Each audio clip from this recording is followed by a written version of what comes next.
I found myself mentally quipping these obnoxious millennial core meme quotes to myself as I was watching it, like Neo dodging the bullets, me going like, me when I say something controversial about Taylor Swift, like Neo making the bullets stop and fall down, me when I log off. It's just like, I have been internet pilled in a way that the Matrix did not anticipate. I mean, that is those are pretty good though. Those are pretty funny. Those are good ones. And that is something that the movie kind of encourages, deliberately or not, is to like, if you are an online person, this movie is about you being online.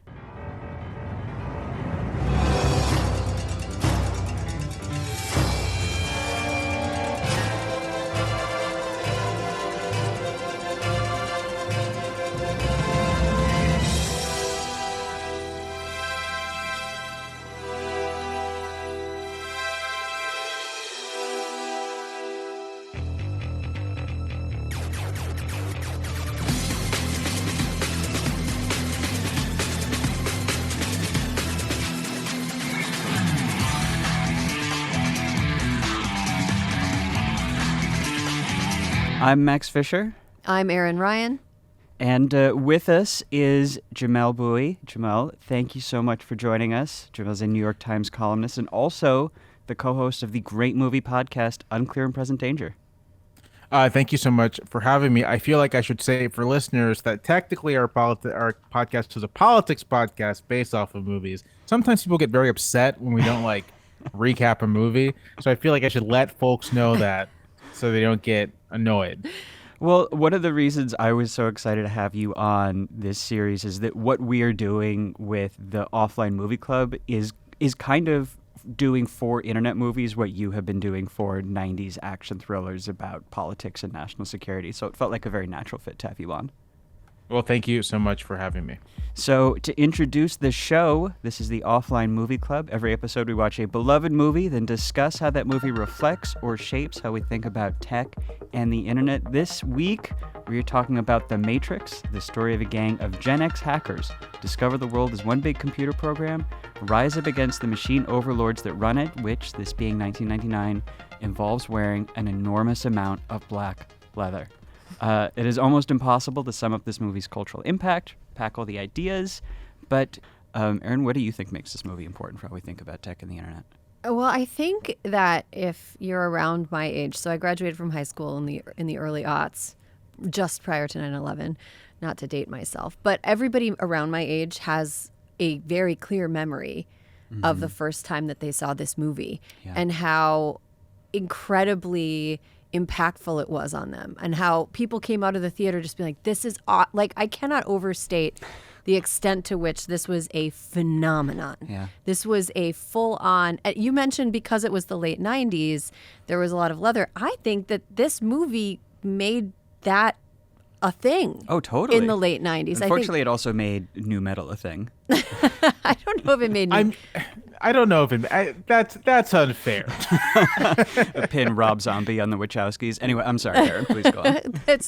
I think that something that is super interesting about it is at the time it felt like we were watching a movie about like philosophy, different philosophical approaches to what us standing on the threshold of this new tech could mean. And it felt very speculative. And now looking back, it seems very, in some ways, like predictive, but not necessarily in the way that the movie intended, which we're going to get into. There is something fascinating about, like you're saying, the movie coming out at this moment where we're all starting to realize the internet is going to be a thing. It's very hard to untangle the degree to which they are accurately, for the most part with extreme like precision, accurately predicting what the internet has become, or just because the movie is so influential, like actually giving shape to that. I do think that I just think that you could not find another piece of culture that is more influential in the last 25 years for how we think about the internet. I mean, obviously there's like... I can't believe this movie's 25 years old. I was watching it yesterday. I've watched it so many times, but when I was watching it yesterday just to kind of get brushed up on it, it all holds up. Like it was crazy how this is 25 years. 1999 was 25 years ago, which is doesn't seem that's not right. But it holds up so well. The peak of human civilization. But in a way, yeah. I mean, we'll definitely get into it in a way. But like, Prince sang about partying like it's 1999, and he was kind of right. Like that was really the last time that we could really party. Right. Right? Like that was was it the last good time? Prince and the Wachowskis. Yes, they knew. 1999 was it. What did they know about 9/11, and when did they know it? I don't know, but they should have told. Maybe if they were more online, they could have told more people. Yeah, I do think that there are so many through lines to this movie about the internet that have held up so well that it is shocking to watch it now and know that it is predictive and not a commentary on everything that has come before. Like, obviously, all of the internet subcultures that this gives rise to. Jamel, like you were talking about the idea that it is like both a tool of authoritarian interest, but also the place of revolutionary struggle against them. Also, the idea that the internet is simultaneously unreal, but is also the place where we project the truest versions of ourselves is like incredibly prescient. Is it the truest versions of ourselves, though? Well, that's what they in that first scene with Lawrence Fisher and Keanu Reeves when they're loaded into the White Room, and they're talking about like why you look the way you look in the Matrix, and he says that when you go into the Matrix, you appear as the projected vision of yourself, and that was part of the like trans allegory of the movie, and like the Wachowskis have talked about how that was part of it, where it's like you go into the Matrix and you vision yourself. The character switch was originally supposed to be, I hope I don't get this backwards, to present as a man in the quote unquote real world in the future, and then present as a woman in the Matrix, and that was supposed to be kind of a wink at this like trans allegory of it. Yeah, I mean, and we didn't even really get into the red pill of it all. Like the red pill motif, yeah. Right. like we talk about its overall influence. The red pill has been a phrase that has been adapted by the worst people who took the wrong lessons from this film. And I will say I've noticed there was sort of an uptick in red pill references for years and years. You know, red pill is like realizing that like the women are really keeping you down, like the system's whatever. Until the Wachowskis came out and were like, listen, it's about being trans. The red pill is estrogen. I've seen like a slight downward turn in incels and, internet MRAs using red pill terminology. Yeah, unfortunately, the Wachowskis did ruin their fun. Yeah, they made their fun. They made the movie. They get to ruin it. Yeah. The last thing I will say about why I think this movie is important, and then we can get into the questions, is that I think that this movie just could not be more formative for modern day Silicon Valley and how it sees itself. Like, this doesn't get talked about a lot outside of the Valley, but when I was like spending time there, like reporting there, there's this entire generation of the like Elon Musk at the top end to Mark Zuckerberg at the younger end, who come up thinking that this movie is about them and this movie is about Silicon Valley and Silicon Valley startups, and they like build the ideas that they take from this movie that they take to be about them into the products. And like we'll get into that in the questions when we talk about the movie's real world impact, but I just wanted to mention it now because I think that it is still like very much with us. Like anytime you log into Twitter or Facebook, I think you're seeing the impacts of this movie. I know Kung Fu. Show me. So let's get into the questions. As a set of topics we discuss each episode about how the movie shapes how we see the world. First one, what is the biggest thing this movie gets right? Aaron, what do you think? Okay, well, I don't know if this was intended in the film, but something that I kind of took away. There's this part where I think the agents are interrogating Neo, and they're talking about the world that was created for them, and it's like a world that people love. And I've been thinking a lot about the great divergence between who we are in real life and who we have put online. Like if in 10,000 years somebody came to like a scorched earth and they found like a several terabyte hard drive, and on it there was like a bunch of social media profiles, and they were like, oh, we can remake these people we can like reverse engineer these people. The people that they would make from reverse engineering the social media profiles would look nothing Like our digital ghosts Yeah. look nothing like They would be assholes. who we first were. of They all. would be like just like very egotistical assholes who never really have any real pain or struggle that they don't try to monetize or get attention over. Like it just would be just a real gross type of person. And like I think that they hit on this sort of divergence of the public versus private self, and the people who have been liberated from the Matrix, the crew of the Nebuchadnezzar, live kind of in squalor, and in the Matrix they live just normal human lives that seem comparably luxurious and cool. And that to me just like struck me as like, oh, that's like what we say we are on social media versus like what we are in real life. We're like eating snot, and like we're all wearing like beaten up sweaters from Zara in 2011, which is the last time Zara made good sweaters. But they're getting ripped up, and but like and then on social media, on the internet, we are pretending that we're this. So this is a movie about how when you post on Instagram, you are posting an idealized version of your own life that looks way cooler than. I think it's about the way that we choose to represent ourselves and the things that we choose to erect digitally as representations of the self, and how they're not like they've diverged so much that it doesn't. I don't know. That's what struck me. There's this interesting dichotomy in the movie with the like characters, like our heroes, who realize that you see the Matrix, understand what's happening, and know that they can go in and use it to create the like idealized versions of themselves that have like super strength and superpowers and are super smart. And everyone else who doesn't realize that, and they're just kind of like normal humdrum versions of themselves. Yeah, it's like people using the glam filter on TikTok versus people just going raw dog on TikTok. Seeing the Matrix is having access to an even better glam filter. Yes, exactly. It's like you get used to seeing yourself with the glam filter on, so you're like, this is me. This is how I look. And when you see like your real self, you're like, no, you like reject it. And so it seemed very predictive to me about the way that waking up to seeing how exactly, seeing that like difference. waking up is to be like, oh, who I'm putting out there is not in any way who I actually am. It is amazing to think that they would have anticipated that in what was social media in 1999? Like instant messenger? Did we have Friendster back then? I think there might have been Friendster. Definitely AOL Instant Messenger. That was around. Yeah, I think MySpace. Right. Yeah, to look at that and to be able to see coming that this is going to be a place where you are going to have to realize that you are creating a false version of yourself. It's a pretty good prediction. Yeah. Jamel, what do you think? What's the movie get right? Well, I mean, first of all, that terrorists would crash vehicles into buildings.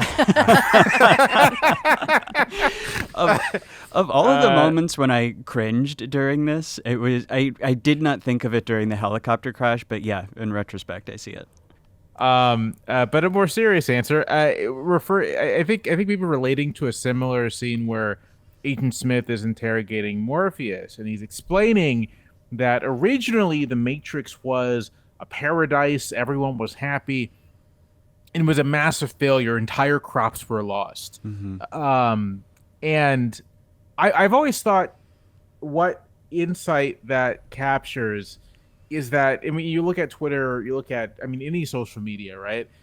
People, as much as people say they want civility, as much as people say they want a kind of place where we can have like reasoned discussion, the fact of the matter is that sort of like all these places feed off of conflict, and that the people who use them like the fact that there is lots of conflict. Part of the draw of Twitter, even now in its like kind of Musk era, is the opportunity of like seeing, which quote unquote main character emerges and what terrible things people are going to say about that person. And I really do think, the fact that in this film, the machines give up on trying to create a paradise for humanity and just create, 1999 and create a place that is full of disappointment and fear and worry and want and all these things. Does actually capture something quite real about not just about like human psychology, but about the way our digital spaces have actually developed. Like it turns out there actually really isn't much of a market for a place where people are just like chill with each other. It's what people want is a place where there can be conflict. It's a great point. It's that speech is, in retrospect, a monologue about how Blue Sky is never going to take off. Right. Mastodon is never going to be the place. So people don't want the nice social network. No, you're right. And what's so ironic about that, especially, is that the overlords in the Matrix create a digital prison for us that promotes, struggle and misery grudgingly. They're kind of dragged into it. Whereas I think the folks behind Facebook and Twitter were quite happy to do that. Right. I don't know if this plays for it, but fun Matrix lore. So if the original Matrix was like a paradise, Matrix fans theorize that there was a second iteration of the Matrix that was like kind of like a nightmare world that was all horrible. And that didn't work out well. And they theorize this because in the second film, there are all these like weird nightmare creatures that like don't make any sense I see. in the context of 1989, but do make sense if they're older discarded programs from an older iteration of the Matrix. I love the idea that the second Matrix was a like gothic Mary Shelley A24 horror thriller. Right. It was like Hereditary. Right. Wait, there is a second Matrix? I heard they didn't exist. I heard there's only one Matrix movie, and it was made in 1999, and the story ends at the end of that movie. I recognize the legitimacy of the second Matrix movie. It definitely takes itself way too seriously, but the action scenes are really good. Yeah, no, I agree. I know that a second Matrix movie exists.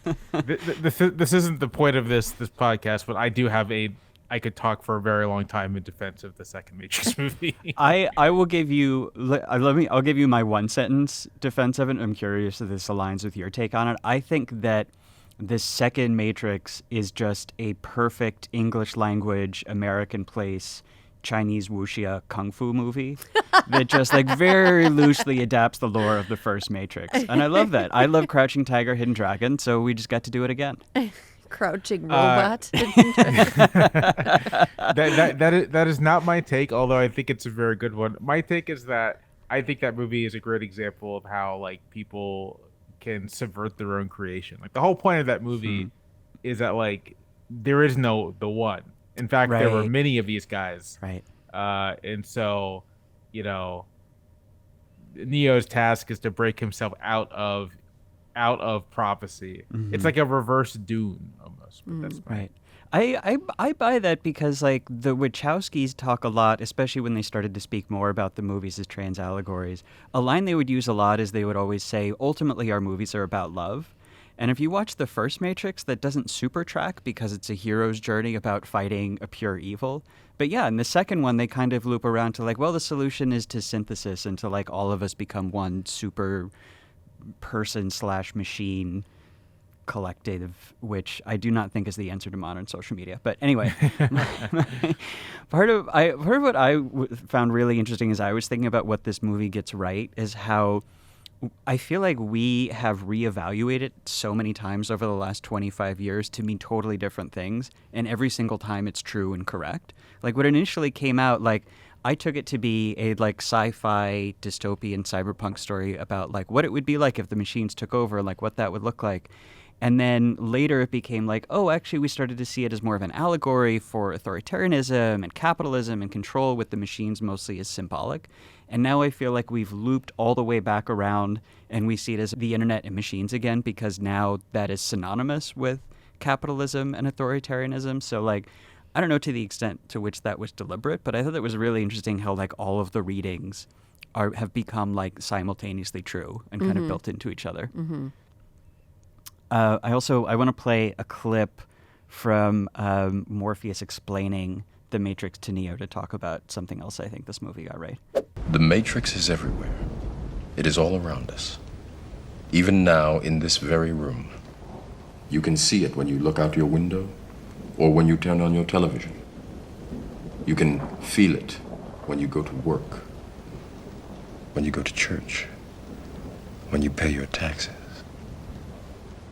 It is the world that has been pulled over your eyes to blind you from the truth. What truth? that you are a slave, Neo. Like everyone else, you were born into bondage, born into a prison that you cannot smell or taste or touch. A prison for your mind. And Lawrence Fishburne really makes this movie. Yeah, the casting is so good.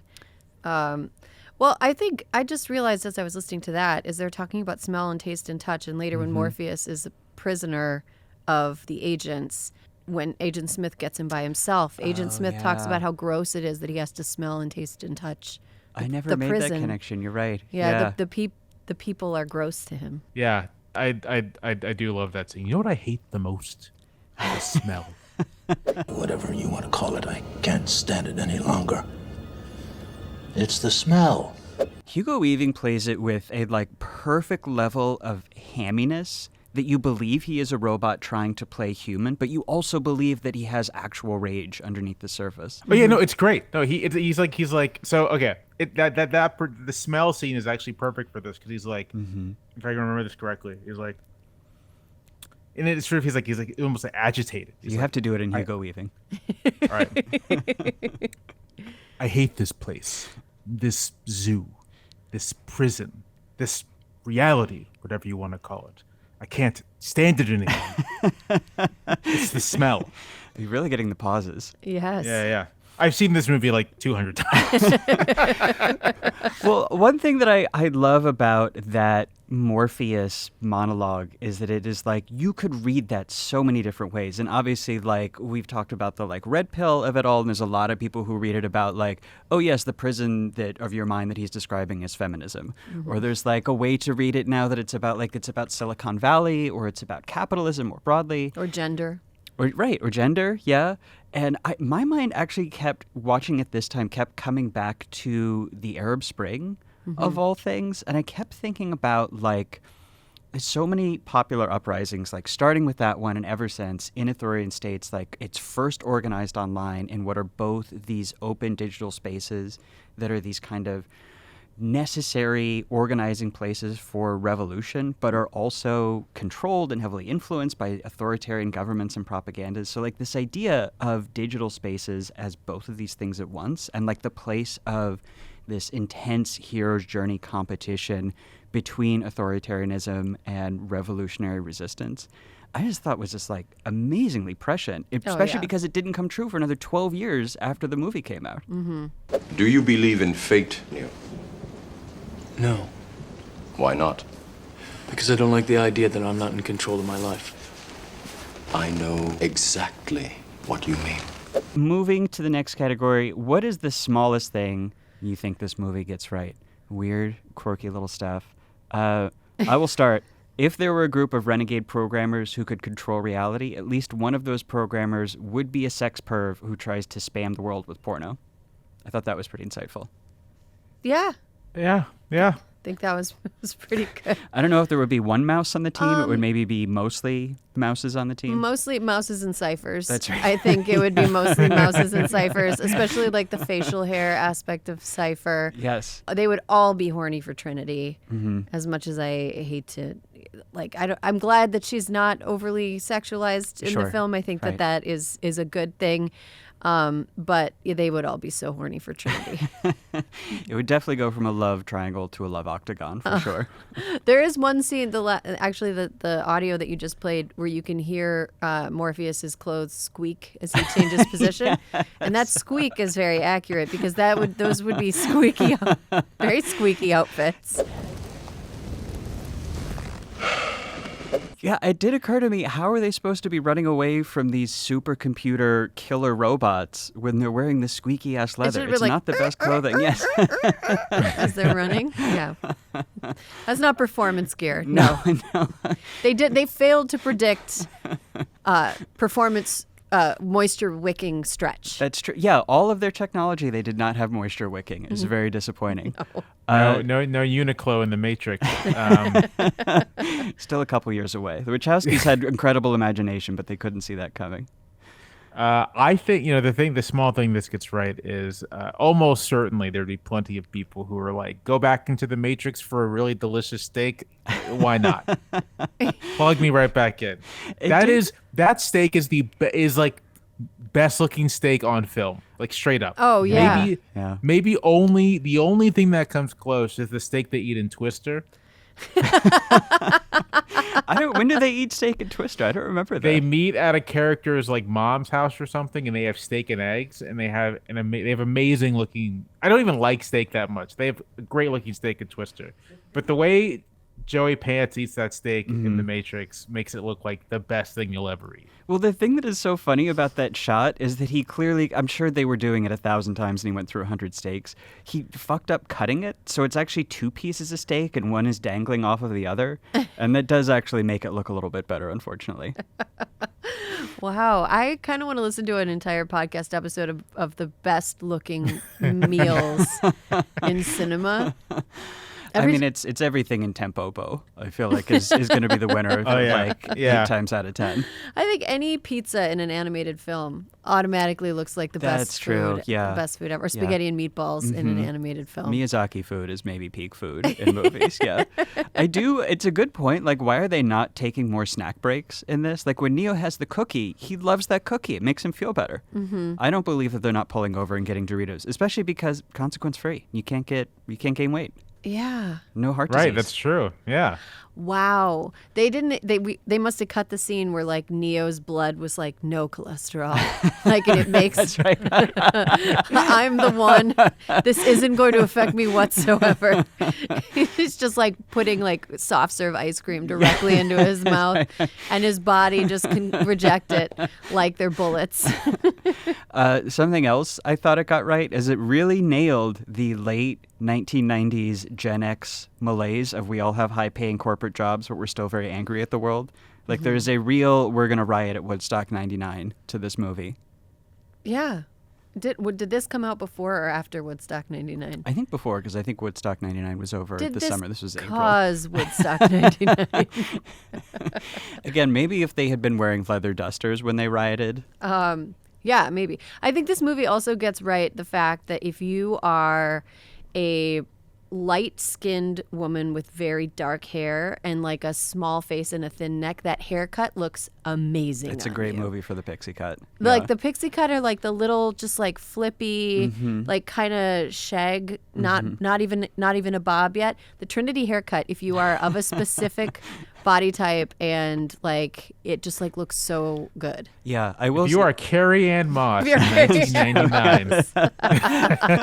It's a narrow condition set, but it is a useful one. I think there's a lot of like dancers who are built that way. Sure. Like I think if you're just like a real petite lady, that is a great haircut for you. You don't need to listen to The Matrix and wear your hair long. You don't need to free yourself from blow drying, you know?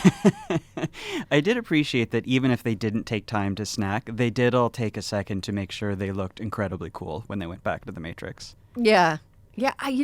Well, we can get into that a little bit more later, but like they looked distractingly cool when they went back into The Matrix. Like if I were just outside of the building where they came to get Morpheus and I saw a bunch of people that looked like that walking into the building, I would like clock them. I'd be like, what's going on? It's too conspicuous. Yeah, exactly. They should have gone in as just like regular looking, like slightly overweight people. Should more revolutionary extremist movements try to look really cool while they're doing it? No, I think they should try to look less cool. Okay. I think they should look frumpier. I do think it's interesting that like what looked cool is like this extremely hyper specific aesthetic. Like no one in there is like dressed. No one like if it were me, I would be like, I'm dressing like Paul Newman in The Matrix. You know? You would definitely pick a more timeless look, I feel like. I'm Miles Davis. just high Ivy style. Some nice elbow patches, yeah. I have a semi-automatic weapon under this tweed jacket. I'm Katharine Hepburn. I got my hands in my pockets of my high-rise pants. I got a gamely tilted hat on. I'm wearing a fedora. I would join this revolutionary movement. Yeah, it would be confusing to people. What's going on? We've got, hey, boss, looks like Grace Kelly Is bombing the building. Grace Kelly's doing a terrorist attack. Grace Kelly has joined Al Qaeda. I think we can handle one little girl. What do we think is the biggest thing this movie gets wrong? It's tough to pick this out, but I did find a couple, but I'm curious if you guys have any. I mean, I think it relates to. I mean, the fact that the group of the crew of the Nebuchadnezzar does not contain any sort of, insane, socially maladjusted incel types is actually like I think a major thing it gets wrong. Sort of this idea that the internet, this sort of liberatory take of the internet, would not contain any kind of like serious social maladjustment. Cypher, he is like venal, right? Like he doesn't like living in the real world anymore, but he doesn't appear to be insane. He's just like, I don't want to be here anymore. Right. Mouse is a pervert, but like within like normal range of like right, and played for jokes. Right. Yeah. But yeah, there's it's never non-consensual for Sure. Mouse. He like Right. created he's not perving on people. But yeah, I'm sorry, go ahead. No. I'm just saying. I actually think I think the notion that the internet would not just cultivate and inculcate sort of like positive values or expressive values, but actually like deeply, not just negative, like socially maladjusted, authoritarian, sort of like the dark side of the human psyche, that it would also develop and inculcate these values in its users, is a thing that the movie totally missed. Yeah, I have a take for when we get to what would be different if this came out today. I have a take on how it would deal with these. One smaller thing, admittedly, that they did get wrong that had me laughing a lot at the movie is the like very quaint view of digital surveillance, that like the agents are just kind of wandering around hoping they're going to run into one of the main characters. Like I just read this New Yorker story about the New York Sanitation Department scanning across hundreds of CCTV cameras to catch someone who was dumping soil and track them back to their house. So like the garbage man has better digital surveillance than the agents in the Matrix. Okay, but the garbage man also has better digital surveillance than people who investigate rape, because there are like tens of thousands of like untested rape kits, and police are like, we can't do anything about it. So, yeah. So I mean, it's a mixed bag. The trash, a mixed trash bag. It's a mixed bag. The biggest thing the movie gets wrong, I think that it tries to explain away these moments, but I think that the way that the bodies look, both like, I think the way that like Neo's body is supposed to be like emaciated and stuff. I just feel like people would be like chubbier. Yeah, he looks great when he wakes up in the pod. Right. And in the Matrix, like everybody's body is like perfect, even though they're like, oh, this isn't the perfect world. Everyone's still, there's no like fat people in the Matrix. Sure. So it's not really a reflection of the different sizes of people that like actually exist in the real world. I also found myself, this is like weird, but it was filmed in Australia, right? It was filmed in Sydney, Australia. There are Chicago streets they're talking about. They're on Wabash. They're on State and Wabash. They're running around. Like I lived in Chicago for a long time, and I'm distracted by the fact that these are loop streets, but they're not in Chicago. I think we're supposed to think it's Chicago. Right. I think but that's the idea. It's not, because I'm looking at it and it's not. So it's like, I don't know why. It's like a hyperfixation of mine when something's supposed to take place in Chicago and it doesn't. I get so mad. Like the movie Wicker Park was filmed in Montreal, and I hate it because it is not in Chicago and it's supposed to be in Chicago. So anyway. Isn't it like every Chicago movie not directed by John Hughes does not actually take place in Chicago? No, there's like the first Batman movie, the first Chris Nolan Batman movie does take place. Like Gotham is Chicago. And then the Transformers, I watched one of the Transformers movies in a movie theater on Navy Pier that is destroyed in the movie. Oh, that's cool. So it was like a cool thing. That's fun. Yeah, they fucked up Chicago. But anyway, that's a me thing. I get really upset with like Chicago misrepresentation. The real Matrix is when the machines try to trick you into thinking that Sydney is Chicago. We're not anywhere near the loop. One thing I thought they got wrong that like movies just were allowed to get wrong in the 90s and 2000s is to do this like kind of hand waving about what quote unquote computer hacking is, where there's just this like thing they do in like The Net or GoldenEye where they just like hammer at a keyboard and they're like, ah, yes, we hacked the mainframe. Like, you could still get away with that because nobody knew what hacking was in the 90s, but now we know it's just like, oh, it's a phishing scam where they steal your password, so you have to be a little more sophisticated about But it. it's extremely uncinematic, which is why we've yeah. never had a good movie about blogs, because it's just not, being on a computer is not cinematic. I think that this crew here can appreciate.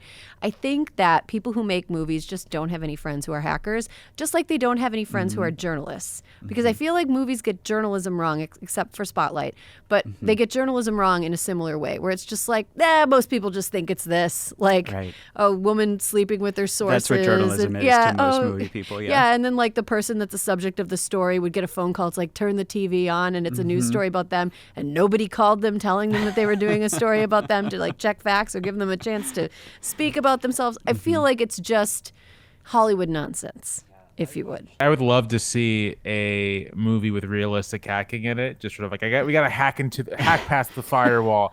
And then he picks up his cell phone, he dials a couple numbers. He's like, hey, I need you to confirm for me, is this your home address?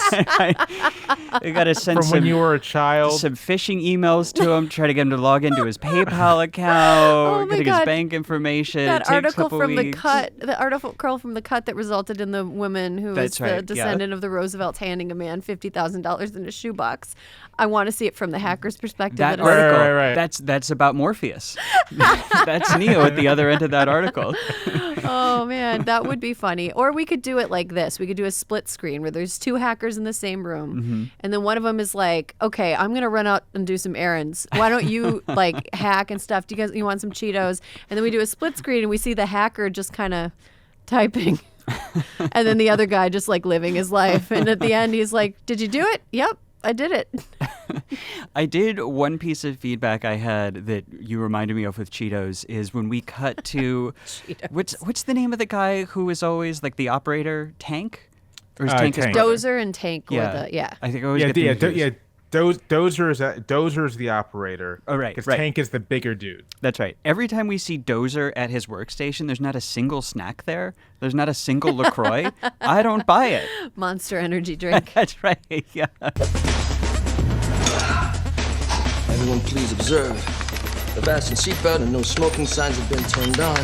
Sit back and enjoy. Our next category, moment you most related to personally. I have a small one. That first scene with Neo, the very first one, where he tells his friends that he's upset because he saw something strange on the internet, and they tell him he needs to get out more. Yeah, I've had that experience. Reading too many tweets about climate change. I've been there. Sounded familiar. I think we scripted an episode of How We Got Here that started with you saying, "Aaron, I saw something strange on the internet." I'm upset about it. Yeah, and I'm upset. And you said, "Follow the white rabbit, Max." I did, and then I realized that I was doing plagiarism. So I don't know. Both of you are kind of online to an extent, right? Sure, They have dabbled in extreme. Why are you saying that as if you were not? I am saying that we're all extremely online okay, sure, here, yeah. right? This is one extremely online circle of trust. I found myself mentally quipping these obnoxious millennial core meme quotes to myself as I was watching it, like Neo dodging the bullets, me going like, me when I say something controversial about Taylor Swift, like Neo making the bullets stop and fall down. Me when I log off. It's just like, I have been internet pilled in a way that the Matrix did not anticipate. I mean, that is those are pretty good though. Those are pretty funny. Those are good ones. And that is something that the movie kind of encourages, deliberately or not, is to like, if you are an online person, this movie is about you being online. Mm-hmm. It is about the experience of posting on the internet. Yeah, but I never, like, here's the thing. Nobody ever is or looks as cool as Trinity running around a wall in like a full shiny leather outfit. It's pretty cool. And beating up a bunch of cops when they're doing internet stuff. But so many people think they look that cool when they fire off a tweet. Nobody should think that. That is the danger of this film. Nobody should think that. One other thing that I related to, and I don't know if Jamel is a fellow New York Times, or I don't know if this resonated with you too. That thing where it's the first day on a new job and the boss keeps trying to challenge you to a kung fu match. Like, we've all been there, right? Like, orientation at the times, like Fortnite or Joe Khan, take me into the dojo at 6:20 and saying, stop trying to hit me and hit me. Come on, stop trying to hit me and hit me. That was your first day as well, right? Yeah, my first day at Dean Piquet, he challenged me. I was like right. breathing really heavily. Yeah. He was like, "You think that's air? You you're think breathing?" that's air? Yeah, that's I right. always thought that when you guys did that on Pulitzer Day, it was just like for show. Like, take out the jumping program and all the like Pulitzer people are jumping from the balconies. But it's good to know that it's real. Yeah, so would you say you better come quick because David Sanger's fighting Peter Baker? I'll say I related to just listening to Dragula Rod Herman remix. Unfortunately. I thought that was pretty great. Yeah. I like that song. It's on my gym playlist. I lift weights to it. Are you unironically listen to new metal from the late 90s? I'm impressed. Absolutely. Dig through the ditches and burn through the witches, my friend. That is an industrial metal classic, right? Like, it is, unfortunately. yeah. That's not new metal. Come on. It's not new metal is like your Fred Durst. Yeah, it's all about the Korn. he said, she it's said true. bullshit. Yeah. Yeah, that's new metal. I over the weekend I was like, I wanted to prep for this. So I was like, let me listen to some like old podcasts to hear what other people have said about The Matrix, get some good research. And when I pulled it up on Spotify, I saw the soundtrack and I was like, oh, I should download this and listen to it on a hike. And like 20 minutes in, I was just listening to Rammstein, like in Griffith Park. And I was like, I can't believe this is how we used to live. Like, it sounds really cool, but like making eye contact with people would be like if they had any idea the garbage music I was listening to right now. Straight to jail.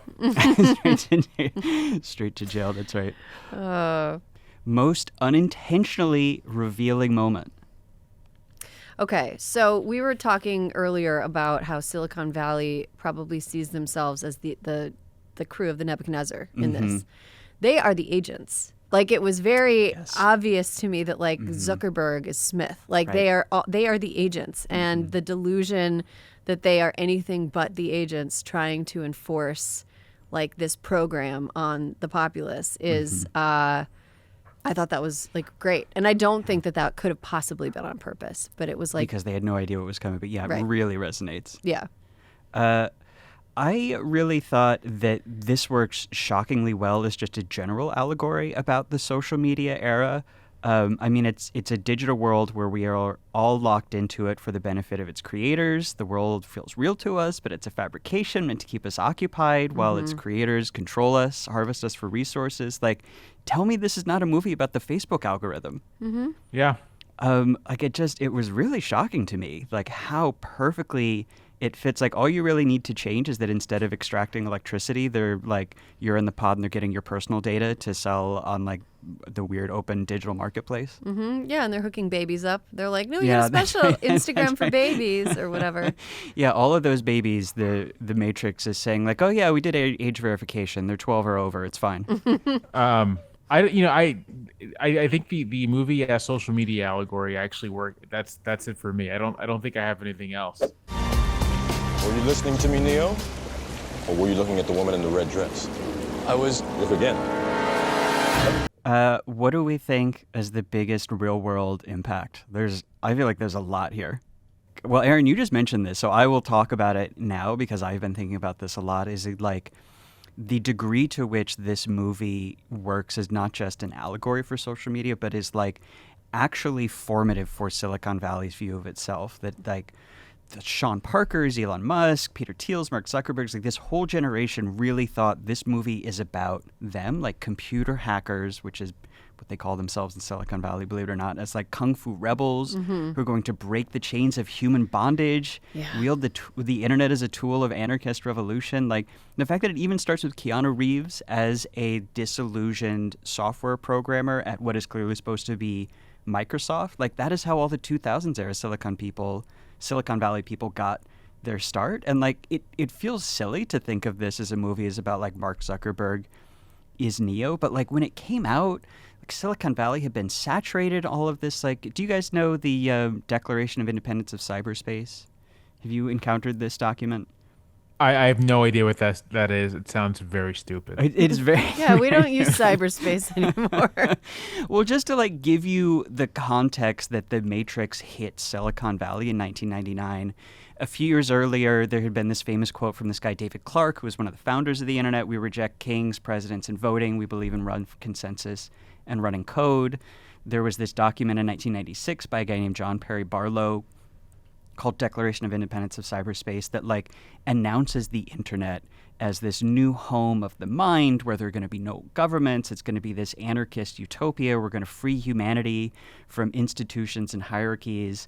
And like when Napster was created, they thought that that was the realization of this revolutionary ideal. Like PayPal was going to break us from bondage to the banks.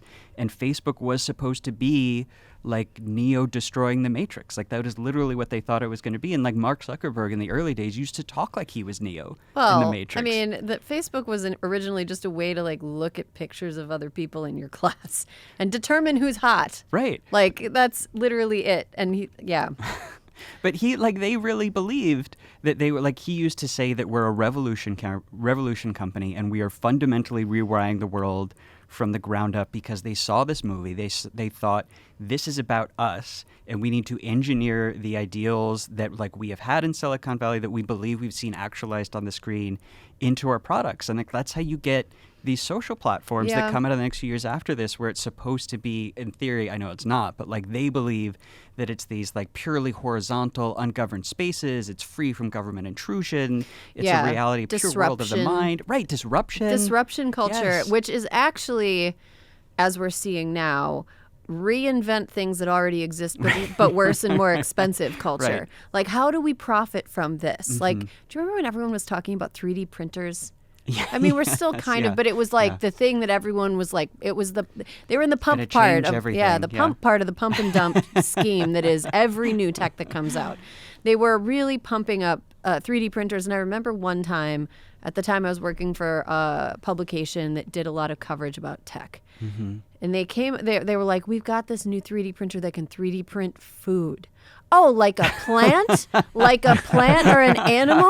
Like a cow? Like It actually sounds like the Matrix. It's literally, they're growing food in pods for us. But it's like the disruption culture or the idea that something is good and should be fucked with just because it can be fucked with comes from a fundamental misunderstanding of that there needs to be some discernment about why, like, these guys are fucking with something that is inherently exploitative. Sure. And I think that Silicon Valley has evolved into a place that views anything that people cannot profit from as somehow exploitative. If it's free, it's exploiting people who could be profiting from it. Or like if it's something that already exists and, you know, we haven't monetized it or attached tech to it, it's somehow exploiting us. And it's just like a very perverted way of thinking about it. I think that another big real world impact that we're just starting to get into, I mean, this isn't tech, but like the gender aspect of the discussion is huge. And, you know, Charlie Jane Anders, who's a great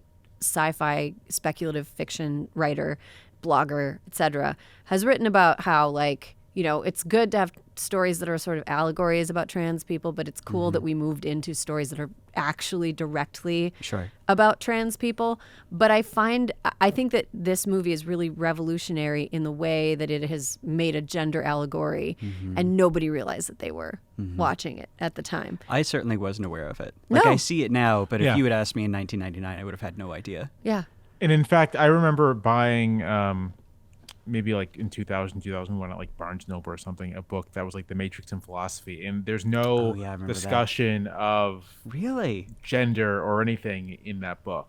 Wow. So funny. Lots of reference, like the chapter on Plato's Allegory of the Cave, like lots of stuff about sort of like dualism and representation of reality, but sort of the notion that The Matrix was an allegory about gender identity, I don't think was anywhere near common circulation. If they reissue it, they're going to have Judith Butler write the intro. Right.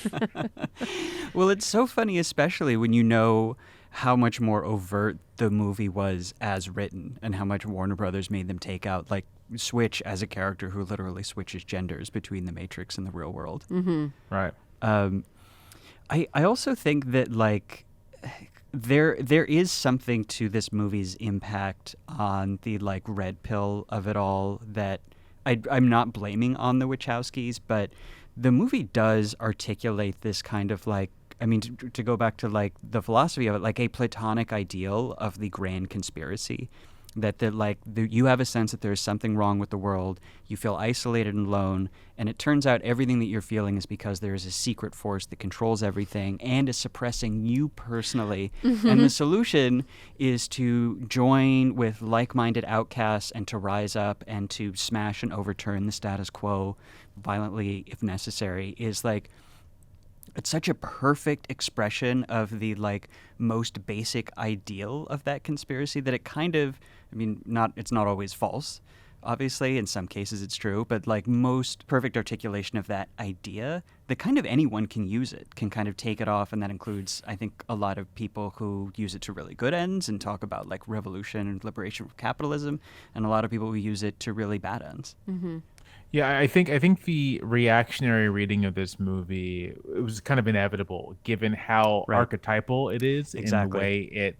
in the way it presents its world, Right. And how much that can appeal to people who have fundamentally antisocial attitudes and see themselves as these kind of rebels. Although we kind of joked about it earlier, I do think that's sort of, if there's an ideological reason for that Matrix sequel, I think it's entirely a recognition that the first movie does have this broad applicability to some very ugly stuff. Right. And the sequel and the two sequels, in fact, are very much pushing against the notion that you are some sort of like lone hero, that you have some sort of like secret knowledge. Like in the sequel, the secret knowledge that everyone has turns out to be completely wrong. Right. The idea, that, their inherited story is kind of a fabrication. Yeah. It's a total fabrication. Yeah. Which might, I mean, that can, I guess it can also reinforce the initial thing. But I do think the Wachowskis very like clearly recognized. Totally. Yeah, absolutely. Very early on recognized sort of the uses with which the Matrix could be deployed. Yeah, I do. Watching it now, I admit I did kind of wince when there's that Lawrence Fishburne line. You see it when you look out your window, when you turn on your TV, when you go to church, go to work, pay your taxes. Obviously, the Wachowskis did not mean this to be a like anti-state, anti-tax, like arch libertarian movie. But you can see how if you wanted to project any kind of reactionary right-wing ideology onto it, it wouldn't be terribly hard to do, which obviously the Wachowskis became aware of and like have tried to push back against. Mm-hmm. It gave people sort of an artistic representation Exactly. of, yeah. like, if you have the same problem over and over again in your life, the problem is you. If you're always smelling shit, the problem is feminists. Yeah, if everything smells like shit, check your shoes. Like and this is like, no, it could be. The problem is you're perfect, and the problem is everything else. And that's like, as a storytelling like tool, it's useful, but as a life philosophy, it is maladaptive. It is like almost word for word the archetypal extremist recruitment pitch that Morpheus is giving Neo. There's even like a phrase for it in extremism study. It's called the crisis solution construct, and like, again, that doesn't mean that like the Wachowskis intended it to be all of the things that it became to a lot of people who wanted to use it towards nefarious ends. But I did think it was really interesting to see in retrospect, now that we're so much more familiar with radicalization and how it works, to see it portrayed kind of so plainly on the screen. There is something genuinely fascinating to me how in 1999 we have a major American, like a Warner Brothers studio picture in which the heroes, I mean, this is more built upon in the sequel, but it's sort of talked about in the first one. The leader of the heroes is a religious fanatic. Right. A religious fanatic who recruits, like radicalizes and recruits a group of like-minded extremists who then shoot up an office building. Yeah. And like crash vehicles into buildings. Yeah. And basically like, are the agents are sort of like the archetypal men in black, right? Which itself is sort of taken off of the G-man, the FBI man, right? So it's like there's I find it fascinating that like this movie exists, and the late 90s were a cultural context in which Americans could envision themselves as occupying that particular kind of role. I don't think the literal movie The Matrix could have been made like 5 years later. Oh, absolutely not. Totally. Was it? We just hit the 25th anniversary of Columbine.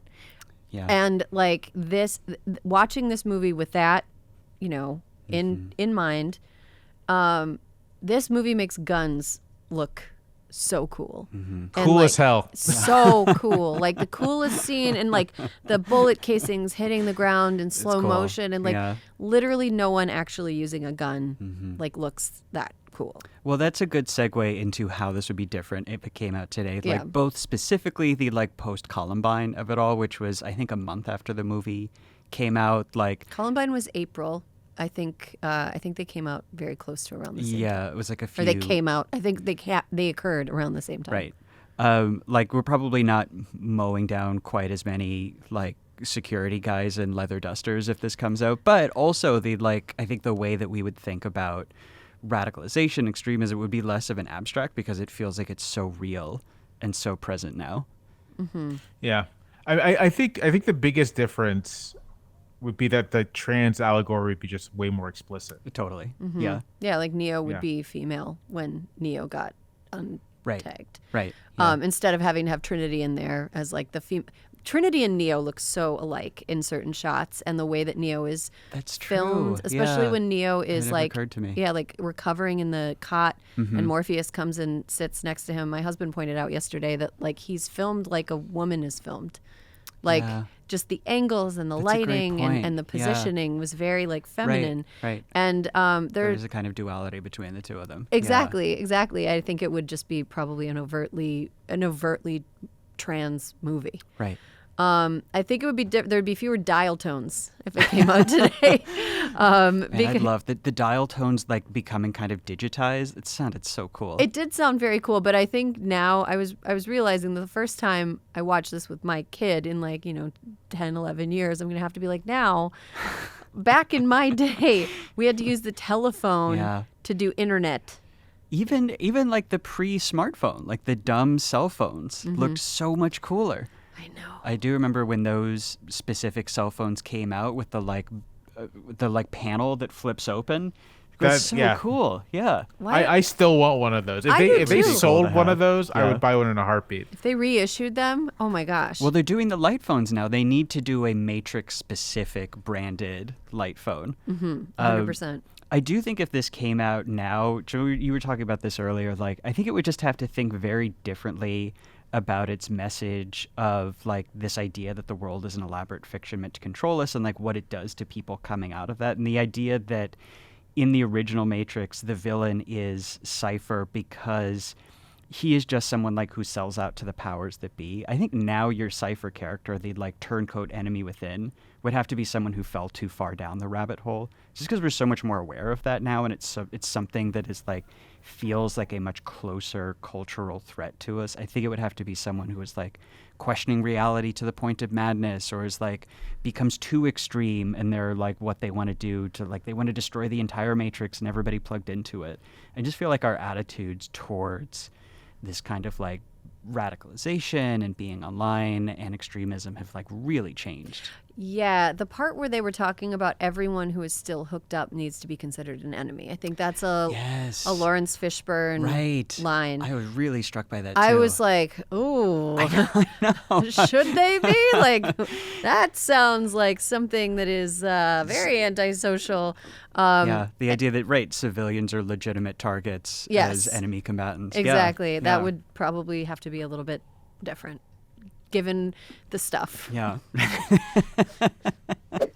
If you are not one of us, you are one of them.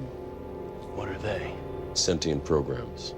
Last year, I think it was either last year or the year before, that The Matrix Resurrections came out, and part of that film, part of the story in that film was that there was some sort of like symbiotic relationship now, like mutually beneficial in between machines and humans, at least some machines, and mostly in what's left of humanity. And I do think that what that movie didn't have that you would have expected he is exactly someone who would have viewed that as unacceptable, right? Sort of like someone who would have viewed any cooperation or work with the machines as being a betrayal, Right. Of humanity. And so I think you're right, Max, the sense that extremism itself being like one of the adversaries. Right. Or it's something that would be a subject of a lot more interrogation. Right. I also think the clothes would be way less baggy. We'd definitely get the menswear guy in here and tighten up some of Lawrence Fishburne's suits. Suits look great, but they were 3 sizes too big. It was the 90s. I know. Well, It was the 90s. Three buttons. It was prescient in predicting the way that Republicans would style themselves for the next 30 years. None of their clothes fit men. There's one point where Keanu Reeves came out, and he had a great fitting suit, thankfully. It actually fit him pretty well, but he had just the top of 3 buttons buttoned, and it was really high up. Did you guys catch this? It was a very weird look. I couldn't remember if that was a 90s thing or maybe he just was like forgetting to keep going down the buttons. Yeah, I don't know. I didn't notice that, but it sounds feasible for sure. Why am I, sir? You've never used them before. So we're ready to finish things off with true or false? Yes. Let's do it. So I'm going to read out a series of rapid-fire quotes or plot points from the movie. You tell me whether you agree, whether you think that statement is true or it is false. True or false? Quote, no one can be told what the Matrix is. You have to see it for yourself. I remember trying to explain this movie to people in 1999, and I would say it was rated true. I tried to explain this movie to my girlfriend over the weekend. She had never seen it, and it's very hard to explain. She'd never seen it. I know. My wife hadn't seen it till I made her watch it with me like last year. It's a classic boyfriend making you watch it movie. Yeah, it is. Yeah, I think a boy made me watch it the first time, but it was 1999. A boy was like, Okay. go to the theater Sure. and see this movie. And I Yeah. was like, dutifully, yes, boy. I think true, but only it's like one of those movies like Parasite, where the less you know about what you're about to watch, the more enjoyable the cinematic experience. Yes. So it's more of a like preference thing. Like you can explain The Matrix to somebody. It's a cyberpunk action film from the late 90s that explores, what if we lived in a simulation and some people got out and tried to just destroy the simulation. Right. But like it's better to not know that. Like it's better to not know. It is easier to explain post that very specific moment in early 2017 when we all toyed with the idea of believing that we live in a simulation. I still think that. I still think we live in a simulation. I do. I think that we live in a simulation and we are all autonomous and able to make decisions within that simulation, but we have been abandoned by the programmer and the simulation is kind of like glitchy. Oh, interesting. And breaking down. So it's kind of we live in the Matrix, but it's the AI has wandered off and left us here. Yeah, exactly. It's still Someone kind of was just playing going. The Sims and then went to go have lunch. 100%. And 100%. left the computer running. The RAM is getting overflowed. Exactly. That's exactly. I still think. So would you break out of the pod if that's the case? Not if I have to eat goop all the time. Yeah, the goop did. I'm not sure. I wouldn't do what Cypher did. That was wrong. But I'm not sure, knowing what I know. Kill people? I would break it. Yeah, then you have to kill a bunch of security guards. That's not cool. I don't want to do that. Yeah, they seemed fine. They didn't have that coming. Why, oh, why didn't I take the blue pill? All right, true or false? You had a computer program that could teach you anything. The first thing you would learn would be jujitsu. False. False? What would it be? The first thing I would learn a bunch of languages. That's like the only I would like. That was my answer. Yeah. Yeah. I was like, Neo, I know you have to learn jujitsu to go save the world, whatever, but you're doing 10 hours. You don't have one break to learn Mandarin. What if you want to go on vacation? At least sneak in a 5-minute program to learn how to poach an egg. If you are concerned about digital surveillance, the last place you would want to go on vacation is a place you need Mandarin. Yes, that's true. Well, if it's all the Matrix, it doesn't make any difference anyway. That's true. There is a panopticon. I wouldn't learn jujitsu. No, I think the languages thing for sure. Or I would download books that like I should have read but didn't. Oh, yeah. And just be like, okay, now I've read Great Expectations. It's definitely, that would be a great way to do like a masterclass program. So just download the program. Right. Because like, what if you want to read Ulysses, but not actually? Now I've read Moby Dick, and while we're out in the Matrix, let me recite fake whale facts to you. Yes, they should have one of the characters who is just like jamming the great books in the training program and constantly quoting them and annoying everybody. Yes. Somebody who is neurodivergent, but very hyperfixated on literature. We definitely needed more people like Mouse who had some weird hobby that they were enacting via this training program. Such a great opportunity. Yes. All right, true or false? The people all around you, businessmen, teachers, lawyers, carpenters, are the people we are trying to save, but they are still a part of the system, and that makes them our enemy. I'm going to say false. I'm not ready to embrace quite that level of Maoist revolutionary thought. Oh, God. Yeah, I had to nope out of the 3-body problem in the first scene, so I don't think I've got the stomach. Yeah, that's false. Yeah, false, yes. Okay, no true revolutionaries at this table. You look around, what do you see? Businessmen, teachers, lawyers, carpenters. The very minds of the people we are trying to save. But until we do, these people are still a part of that system, and that makes them our enemy. All right, so they talk about this idea when the characters go into the Matrix, their appearance mirrors how they see themselves deep down. True or false? You went into the Matrix, your projection of yourself would look exactly the same except in head-to-toe leather. False. I mean, we've already discussed this. My projection of myself would be decked out in tweed. I would look like Harrison Ford in the second act of Raiders of the Lost Ark. Oh, yes. That'd be That's cool. a great one. Yeah. I can't believe that nobody's image of themselves was just looked a little bit hotter. Like, no one wants to dial that up a little bit. Like, Joey Pants is 5'8". He didn't want to be 6'2" in the Matrix. Come on. I don't believe that. He probably thought of himself as 6'2". So that's why he should be 6'2" when he goes into the Matrix. Yeah. I mean, there's just how would I prefer to look versus how do I think about myself? Yeah. And I'm just going to say, as a writer who's dabbled in comedy, I don't think very highly of myself at all. So I think that actually in The Matrix, I would be, honestly, I'm 40, and I just started getting, gray hair, which I'm not going to dye because feminism. Good for you. But, there's still, it, kind of gnaws at your vanity. Mm-hmm. And so just even noticing, a few, little gray hairs, if I went into the Matrix, I would be an old hag. like the old lady from Drive Your Plow Over the Bones of the Dead. I don't know if you read that book. It's very good. No. Okay. It's about an old hag who's also... It's about Aaron. It's about me. I would be a Baba Yaga, witchy, hair going all over the place. I'm old.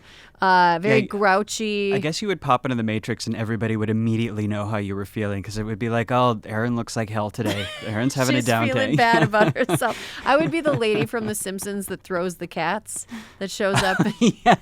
That's me. That's how I feel about myself most days. She would do amazing in the Matrix though. She knew Kung Fu. Come on. Yeah, and I'm 8 months pregnant right now, and yesterday I put on a shirt that's a normal shirt, and I just fully looked like Winnie the Pooh. And so Winnie the Pooh would appear in the Matrix. Humpty Dumpty, any other round fictional characters, that's probably how I would appear. But I would like to look like Katharine Hepburn. Well, I think that you would do maybe what you would do in the training program is a lot of therapy. So then you would feel really good about yourself and go into the Matrix and look great. Yeah, Morpheus just sitting there asking me about my mother. True or false, if the internet were a color, it would be lime green. That sounds right. Sure, true. I think true in 1999 for sure. sure. We're kind of post-MS-DOS era. I feel like now it's a little bit more of a corporate-y, blue color, maybe a light blue. Yeah. Did anyone have the screensaver for their computer? The No. Matrix screensaver? Yes, Did you? Unfortunately I did. I 100% did. Yeah, I did. Oh. It looked so cool. It did look cool, but I didn't have it. That was part of the you could just render the internet as random green letters that were falling, and everybody was like, "Yeah, that's how the internet works. Yeah. That's what that is." Sure. Series of letters, not a series of tubes. True or false, if an evil AI ever took over the world, its secret headquarters would be at the Colonial State Bank Tower in Sydney, Australia. If an evil IA took over the world, no, I don't think it would be in Australia. Yeah. In one of the later ones, I was Googling this to try to figure out the answer, and the Google AI is fucked up, and it told me that it was the Salesforce building in San Francisco. And I actually think that would be a great place for the evil AI headquarters. Yeah, I agree. All right, so we're going to do a few from the Hugo Weaving Agent Smith monologue because he has a lot to say there that we needed true or false. Let's play a clip from that. So the perfect world was a dream that your primitive cerebrum kept trying to wake up from. Which is why the Matrix was redesigned to this, the peak of your civilization. And I say your civilization because as soon as we started thinking for you, it really became our civilization, which is, of course, what this is all about. Evolution, Morpheus. Evolution. All right, guys, we've been dancing around this all episode. True or false, if the machines were going to design the Matrix to trap us in the peak of human civilization, it would be 1999. Bill Clinton says true. Bill Clinton says this is hard true. I don't know. That feels absolutely true. Like maybe, yeah.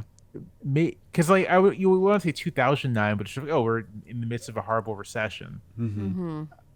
Yeah, I feel like 90. I feel like that's probably shit. 99. Yeah, it's kind of peak unipolar moment. End of history. I brought up Prince before, but he was like, right. He was right. 1999 was like 2000 party over with, out of time. And he was 100% right. 1999 was like the end of good times. But I will say a second tier nomination would be 2013. Okay.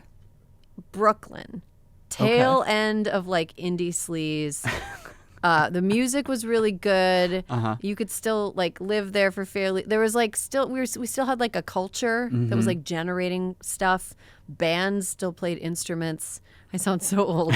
I would say 2013 because it was also like the second Obama administration. We hadn't like we'd recovered sort of from the Great Recession. Sure. Felt like everything was going to keep getting better. Yeah, we all had smartphones, right? But we weren't all like. It wasn't like empires were the American empire wasn't in the process of toppling in a way that everyone was aware of. But yeah, 99 or 2013, I would say. Okay. True or false, human beings define their reality through suffering and misery. I'm going to say true. I'll say true as well. Okay. I agree. True. Yeah, I think, unfortunately, there's a lot of art to back that one up. True or false, if artificial intelligence became self-aware, it would be disgusted by humanity's treatment of the environment. It's environmentalist evil AI in this movie. False. I don't think it would care. Yeah, I agree. False. I don't think that they're upset about the coral reefs. No. Yeah, I don't think AI would care. What would AI be disgusted by? I mean, Smith is right. Probably the way we smell. That was going to be the last one. True or false, they would be disgusted by how we smell. I think that's true. I think they would hate it. A lot of people smell pretty bad, too. All right, last one. True or false, there is no spoon. I'm going to say this movie made it true. True. Became true. There's no spoon anymore. Sure, true. Yeah. Okay, great. Well, now that we've done away with spoons, this was great. Thank you guys so much for joining me. Thank you. This was fun. Thank you for having me.